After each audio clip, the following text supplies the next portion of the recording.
Hi, welcome back to Mind Control. You got to go, man. You just have to go. Never wait on the right time, because the right time ain't ever coming. All that, I'm going to get my ducks lined up in the row? No, you won't. No, you won't. Because as you have aspirations, you got to understand that the devil understands your aspirations too. The devil's job is to rob you of your destiny. See, devil, he only has one job: to rob you of what God intended for you to be. That's his only job. So he has a lot of people that work for him full time. They're called haters. And they at work all the time. And you all experience with them too. And so what you got to do is, when you have these ideas of greatness, you got to go forward. Because it's not going to be a right time. Just go. Just go. Go jump. Take a chance. I walked in a comedy club October 8th, 1985. Had never been in a comedy club, had only heard about them. I was writing jokes for this comedian. This girl told me, "You're writing his jokes?" I said, "Yeah." She said, "Why don't you do them yourself?" I said, "How? Where?" She said, "A comedy club." I said, "What's that?" She says, "Comedy club." She said, "Why you writing them jokes for him? You ought to tell him yourself." She said, "I'm gonna pick you up Tuesday and take you." We drove 45 minutes from Cleveland to Hilarity's Comedy Club. I signed up for the following week. 9 guys went up. I was just staring at them. She said, "How come you're not laughing?" Because I was just staring at them. Because every joke they told, I knew what they were going to say, and deeper than that, I knew what they should have said. And then when the 10th person came up, they called his name and he wasn't there. He got scared and left. So they said, "We're gonna go to next week's list. Is Steve Harvey still here?" And I looked at her and I said, "Man, this dude in here got the same name I got." And he said, "Steve Harvey, you here? Come on up." I'd never been on stage in my life as a stand-up. I ran up on stage. Long story short, they had a clap-off. I won $50, amateur night. For 45 minutes, I cried all the way home. That girl said, "Why are you crying? It ain't but $50. I said, "No, you don't understand. I was born tonight." I said, "I'm gonna go back, but this is what I'm gonna do the rest of my life." October 9th, the next morning, I went to my job and quit my job with $50. $50. I just quit. Ex-wife left me. Mother-in-law, boy, I cost some hell. Made $3,000 first year in business, $5,200 the second year, $7,300 the third year. Became homeless, lost everything I ever owned, lived in a car for 3 years.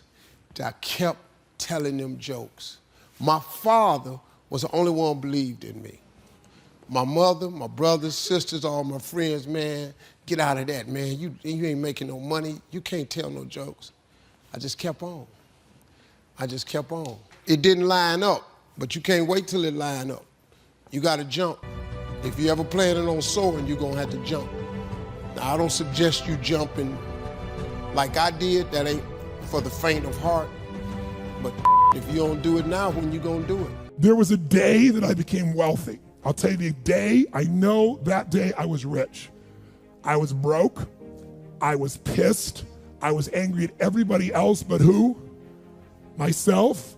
But really underneath it, I was mad at myself. I just couldn't beat myself up anymore, so I was pissed. And I had a friend that I loaned money to when I had barely enough, and I knew he needed it, and I gave him $1,200, and I'm here not able to eat. I'm down to like $25, $26, and I'm saying to him, calling him, and he's not returning my call.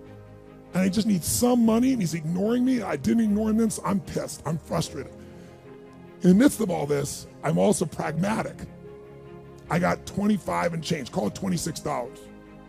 What the hell am I gonna do? I don't have any plans for economics. I got overhead that's crazy. I'm living in this little tiny apartment, 400 square feet in Venice, California. So I thought, okay, when I was totally broke early on, when I was 17, I used to save my money up and go to the smorgasbord and load up for Christmas, load up for the week. So I said, I was in Venice, I'm gonna go over to Marina del Rey, where all the yachts are, and there's a place there called El Torito, and I'm gonna go, they have an all-you-can-eat smorgasbord, I'm gonna load up for the winter. I'm gonna get there. So I didn't drive there, because I wasn't gonna spend the gas to get there, plus I needed to walk, so I walked there. And I go in, I'm not dressed really great, but it's Marina del Rey, it's okay. And I got a place right by the window and I can see these yachts going by and I'm dreaming of what life could be like.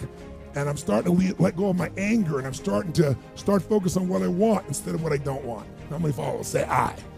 And that shifted me just a bit. And now I'm eating, which shifted me a lot. And I got this giant plate stacked up. And I don't know what the amount was. It was like, whatever it was, $6.95, $7.95, right? So I'm gonna do this. I could probably do this 3 or 4 times, right? Somewhere in that range.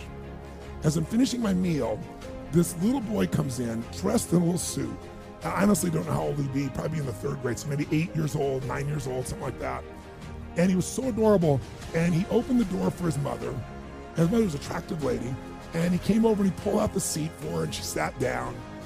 And she was a pretty lady, but as pretty as she was, I was totally obsessed by this boy. He had presence at 7 or 8 years old. And it moved me. I don't know why, it moved me. And I thought, this kid is like pure. I want him to always be this way. He's such a good kid, he's a giver. So I got up and I paid for the meal, and whatever it was, $6, $7. So now I've got whatever left, $17, $18, $19. And I walk up to this little boy, and I said, excuse me. And I said, I just want to acknowledge you for being such an extraordinary gentleman. I said, I saw the way you treated your lady, how you opened the door, how you pulled the chair out. I said, that's class. I said, my name's Tony, what's yours? I don't honestly remember his name, Charlie or something. And he looked up at me and I said, Charlie? I said, that's amazing, taking your date out for a lunch like this. He goes, well, actually, she's my mom. And I said, that's even more cool.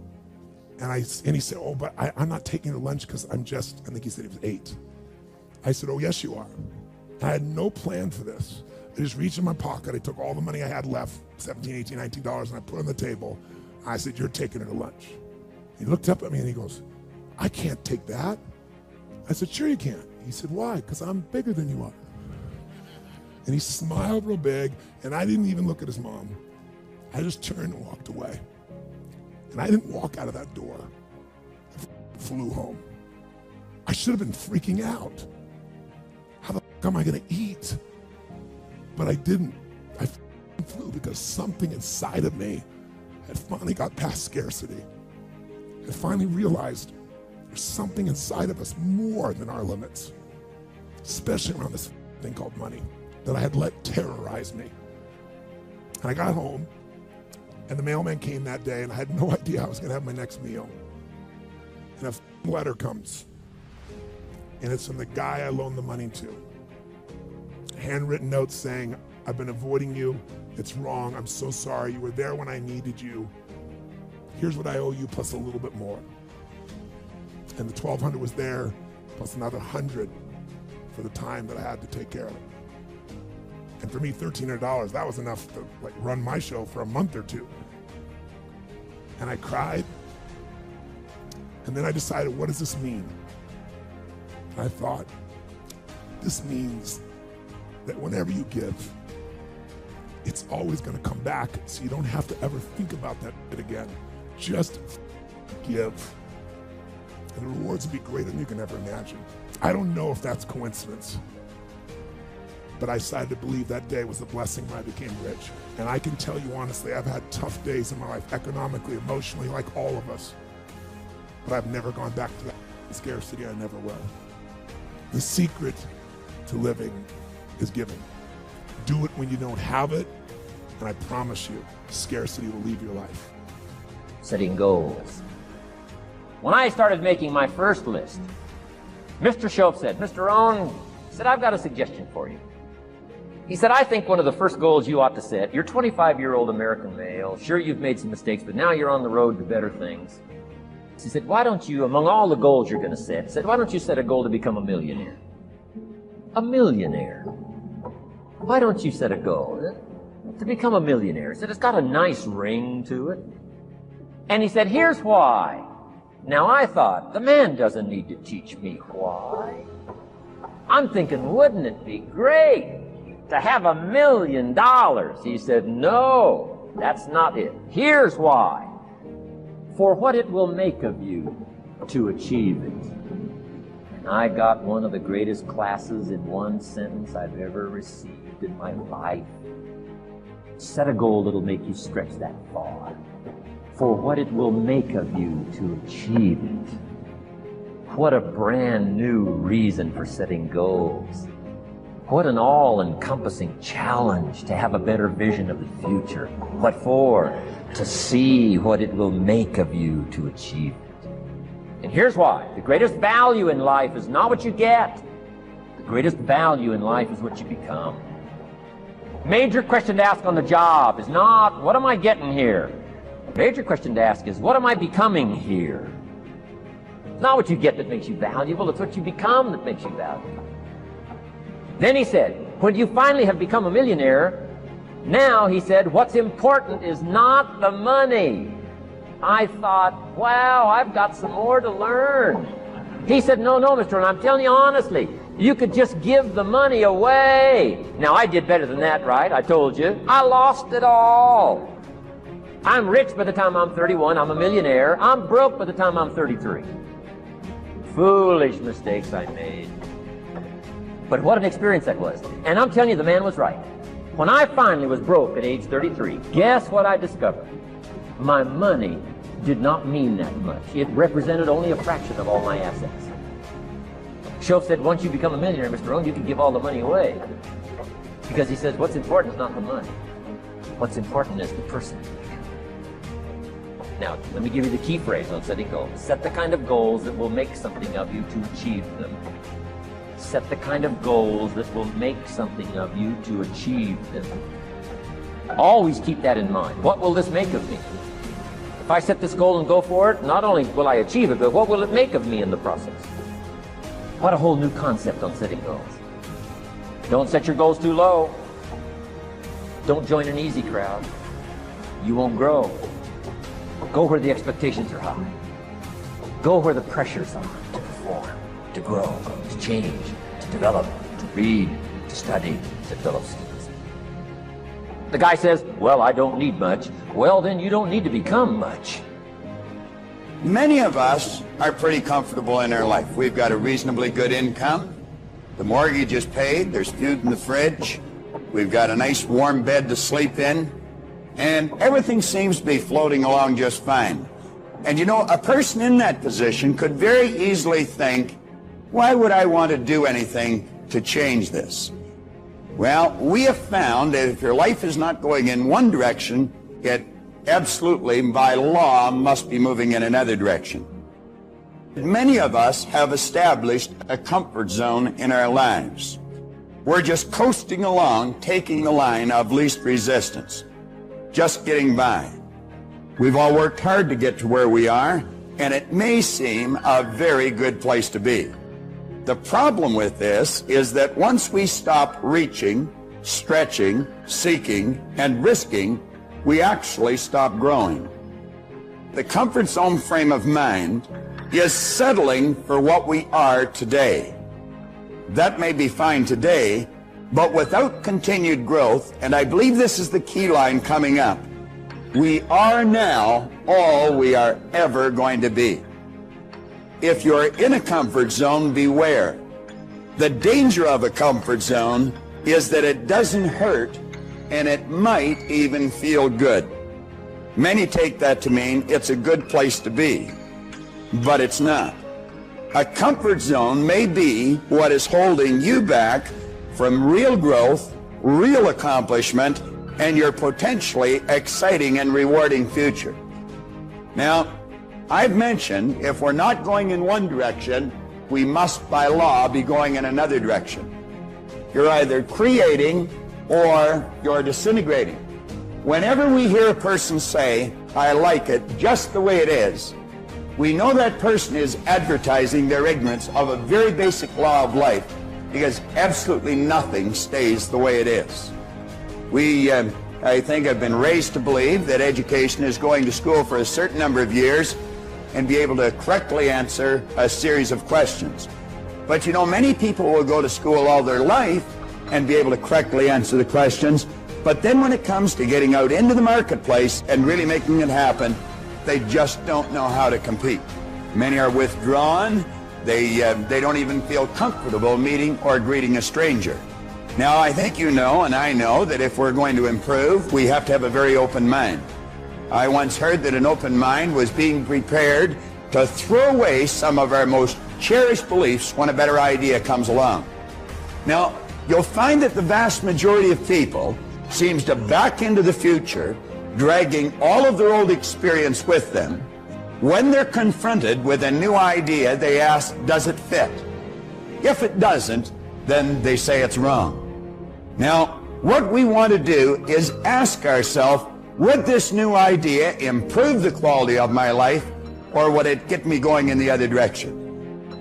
Everyone, without exception, has been born with tremendous resources lying within them. We've got deep reservoirs of talent and ability.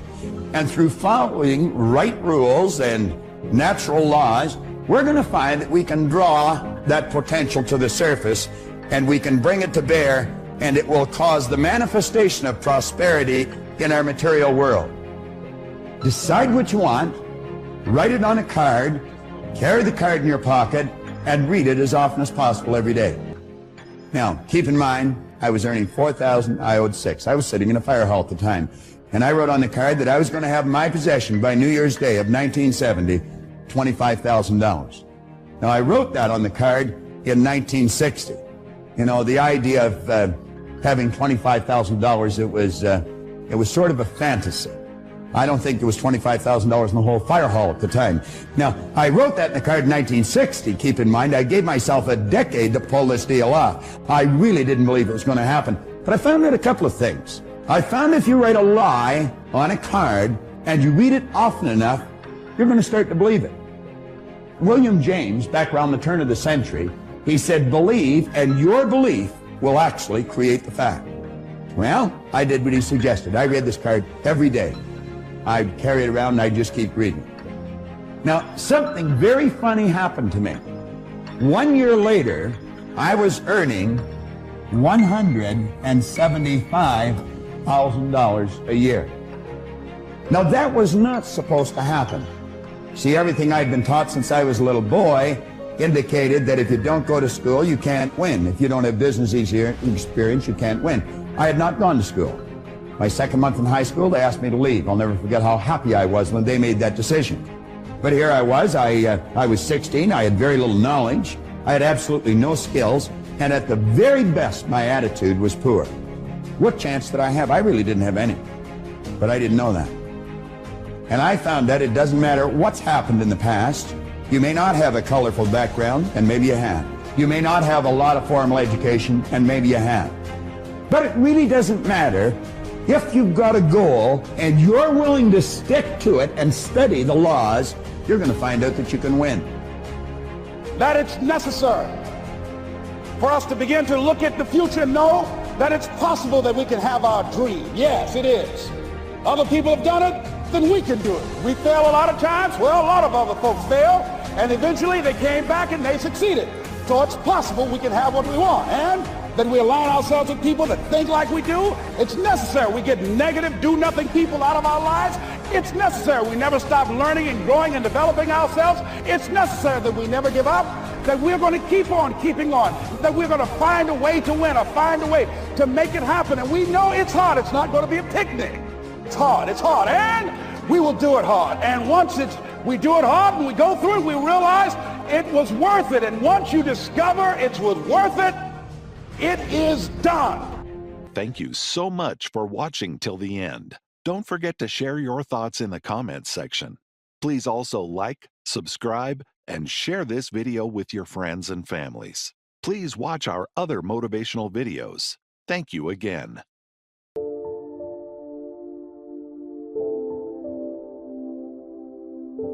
Can you live with somebody who has disappointed you? Watch out for people who fight stuff all the time. When you are always talking about something, don't be surprised when you find them warming themselves by the fire of the very thing.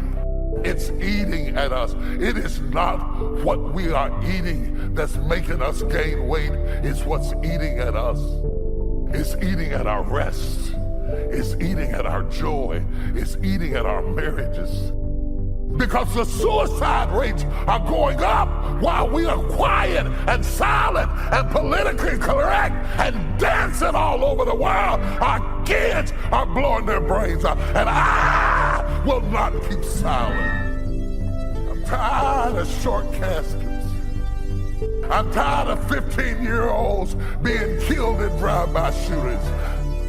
Somebody has got to have the courage to talk about life that is not just a straight line, and not just saying I'm not his disciple. He said, I don't even know him. It's a shame, but it's true.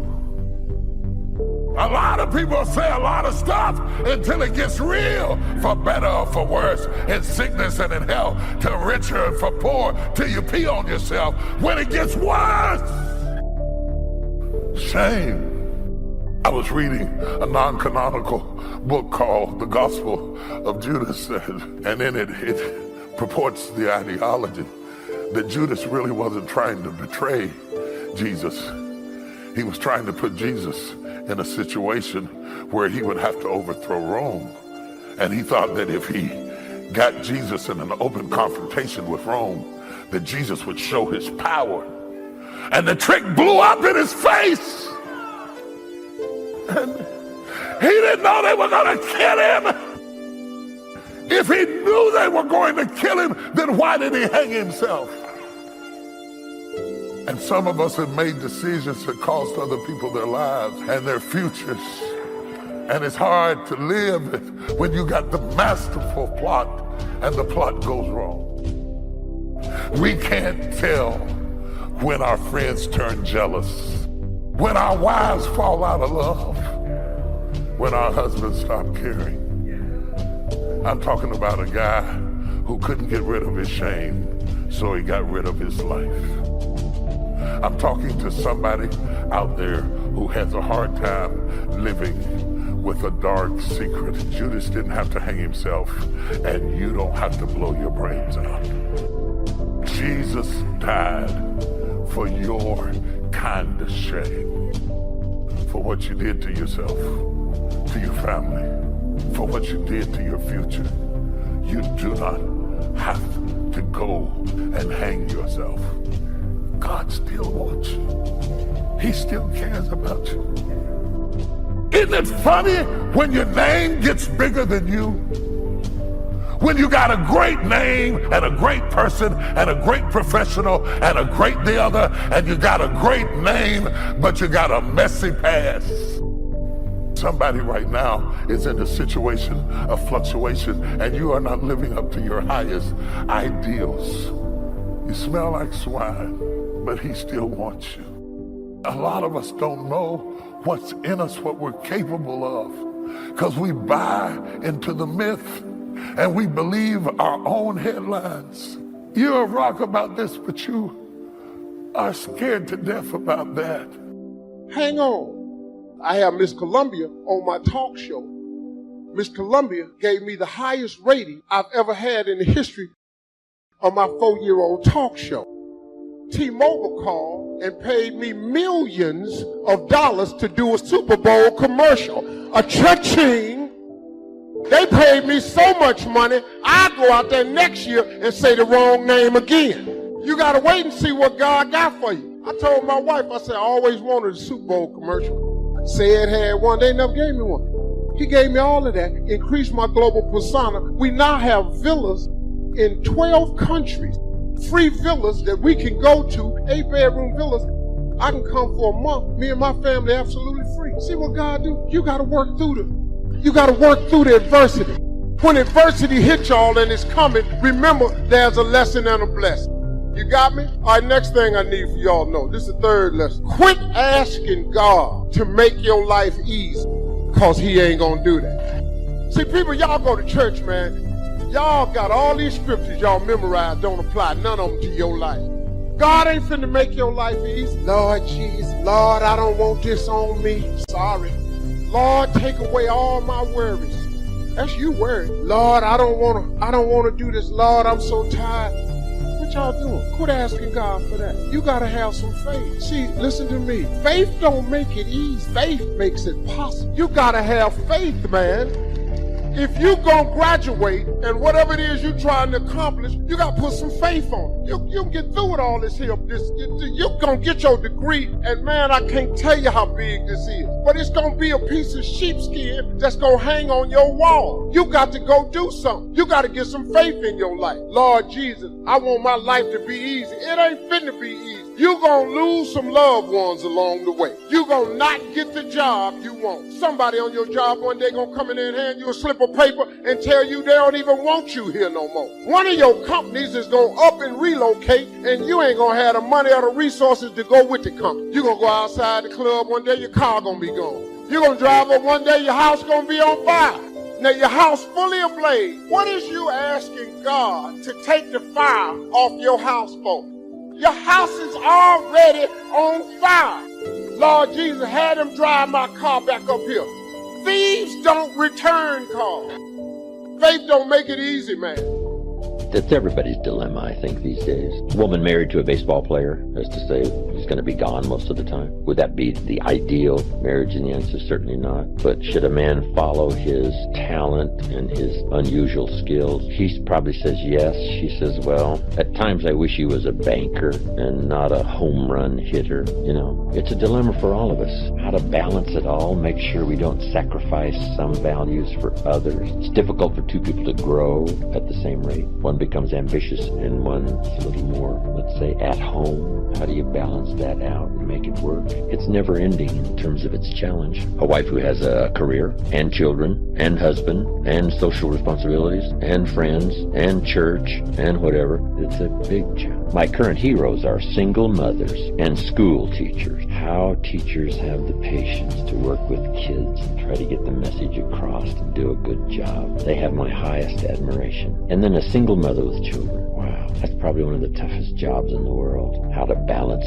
career, work, job, raise the kid, make sure spiritually, personally, socially they're okay. It just seems almost impossible. But human beings have the unique ability to do the impossible. They make it work. How many stories have we heard in our own country? A mother who scrubbed floors for years and put her kids through college, and now they're all professionals and lawyers and a credit to society. Les Brown's got a great story. A mama who really cared but did the menial stuff till finally he got going and could help. Some people's lives we look and we say, how do they do that? And we think we're a little pressed, and how do you balance career and fortune and all that? Hey, try scrubbing floors to put your kids through college, right? And then you say, hey, my problems are pretty simple and easy. But we all have the push and pull. A woman wants a hero and a successful husband. She says, go conquer the world and be home by 5 o'clock. He says, wow, let's see. How do I do that, right? Would she be happy with half the world, right? If I conquered just half the world and got home by 6. Let's do a little compromising here. But anyway, it is a challenge. When I was growing up, Papa worked and Mama stayed home. I was raised in sort of that atmosphere. Papa figuring out enough to take care of himself and his family. But, those days have all changed.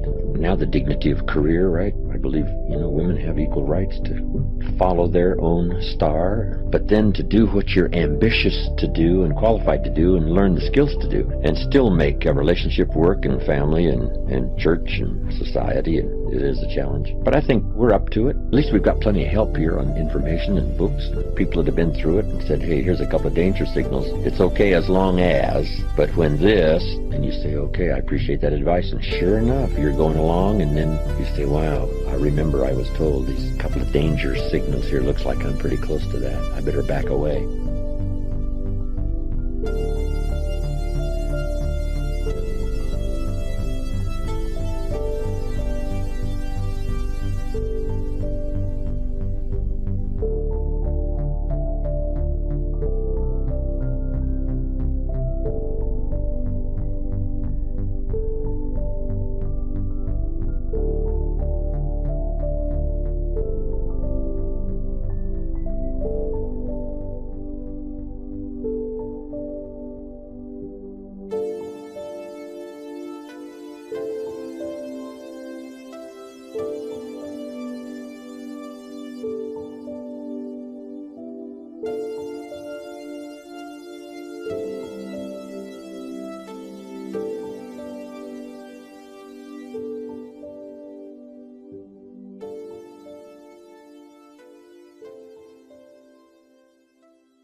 Everything was done to try to learn how to become a better basketball player. Everything. And so when you have that point of view, then literally the world becomes your library to help you to become better at your craft. So because you know what you want, the world's giving you exactly the information you need to become better at it. Because you know what you're looking for.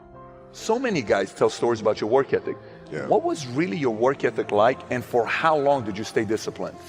Well, I mean, every day. I mean, since, for 20 years. It was an everyday process and trying to figure out strengths and weaknesses. For example, jumping ability. Man, my vertical was a 40, it wasn't a 46 or a 45. My hands are big, but they're not massive. right? So you got to figure out ways to strengthen them so your hands are strong enough to be able to palm a ball and do the things that you need to do.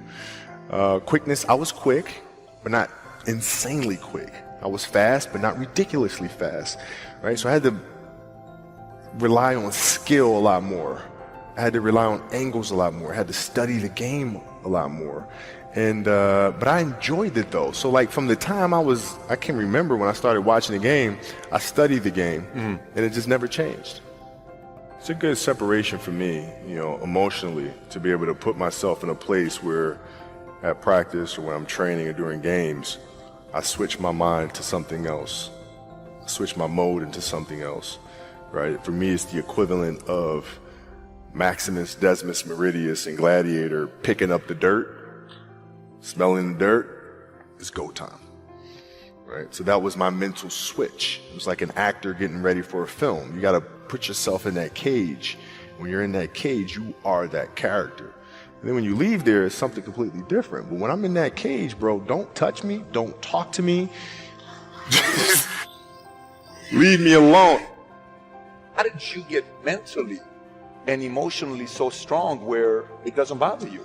Well, you know, you got to look at the reality of the situation. You know, like for me, it's not, you know, you kind of got to get over yourself. It's not about you, man. Like, oh, okay, you feel embarrassed. You're not that important. Like, get over yourself. Yeah, that's where you go. Get over yourself, right? Like you're worried about how people may perceive you and like you're walking around and it's embarrassing because you shot 5 air balls. Get over yourself, right? And then after that, it's okay, well, why did those air balls happen? Got it. High school, year before, we played 35 games, max, right? Week in between, spaced out, plenty of time to rest. In the NBA, it's back to back to back to back to back to back to back. I didn't have the legs. So you look at the shot, every shot was online. Every shot was online, but every shot was short, right? I got to get stronger. I got to train differently. The weight training program that I'm doing, I got to tailor it for an 82-game season so that when the playoffs come around, my legs are stronger and that ball gets there. So I look at it with rationale and say, okay, well, the reason why I shot air balls is because my legs aren't there. I go, well, next year they'll be there. That was it. Done. Were there some names that you looked at and says, these 3 guys are as crazy as I am? At the time, I deal with what I've referred to as Goat Mountain. I went to Goat Mountain and I talked to Magic, Michael, Bird, Keem Olajuwon, Jerry West, Oscar Robinson, Bill Russell, you know. So I would talk to them. What did you do? What were your experiences? Michael in particular, he's become my big brother. He's been my big brother since I first came in the league. And what was that process like? So I went to them and started understanding the ins and outs of the game. And you know how they approach things and their level of detail and obsessiveness, and that's what I did. The players that had that passion but weren't willing to commit their entire lives to doing that, right? It's a choice, right? You have other things, you have family, you have all these other things that you have to do.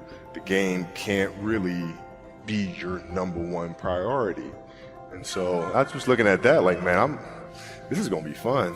Too many of you are stuck and this is not going to work because. I stopped asking the question, how long will it take? And I started asking the question, how far can I go? And everything changed that day. For people that don't understand the fixed mindset versus the growth mindset, how would you just summarize it right here? So a fixed mindset is somebody who believes that their talent and intelligence are fixed traits set at birth. Somebody with a growth mindset believes that their talent and intelligence are malleable traits that will change with disciplined practice. And once you go from the fixed to the growth, then all of a sudden everything changes because you realize I'm not good at that yet. And just by putting that appending word on there, you realize, oh, okay, so if I wanted to put energy into that, I could get extraordinary. See, in the real world, nothing comes easy. You have to put in the effort. You have to put in the blood, sweat, tears. If it doesn't hurt a little bit, if it doesn't sting a little bit, if it doesn't make you a little uncomfortable, you probably won't get very much out of it. People see the 30%. They don't see the 70% of not making it or not getting what you want. Your outcomes in life are often a lagging measure of your habits. We think the thing that needs to change is the bank account or the test score or the number on the scale, but actually the thing that needs to change are the habits that precede those outcomes. But I changed from a goal mindset to a growth mindset. I switched my mind to something else, switched my mode into something else, right? For me, it's the equivalent of Maximus Decimus Meridius in Gladiator picking up the dirt, smelling the dirt. It's go time. You got to put yourself in that cage. When you're in that cage, you are that character. So everything I saw, whether it was TV shows, whether it was books I read, people I talked to, everything was done to try to learn how to become better. Everything. And so when you have that point of view, then literally the world becomes your library to help you to become better at your craft. You're either moving forward or standing still. The choice is yours. Decide. In life, you have two situations. You are either born with too much because your parents are rich and they got you, or you're born with too little. And both are strengths and weaknesses. Your mindset decides it. My freshman year, I don't play a lick. And before I knew it, I lost my mindset again. And I began to recalibrate. You know, everybody doesn't play in the NBA. I'll graduate in 4 years. You know what? I just go get a good job. It's okay. It's okay. And at the end of my freshman year, my daddy called me on the phone. He asked me a question. He said, son, you're not playing. Why not? Politics, Dad. It's political. My father asked me a question. He says, how did your coach get paid, son?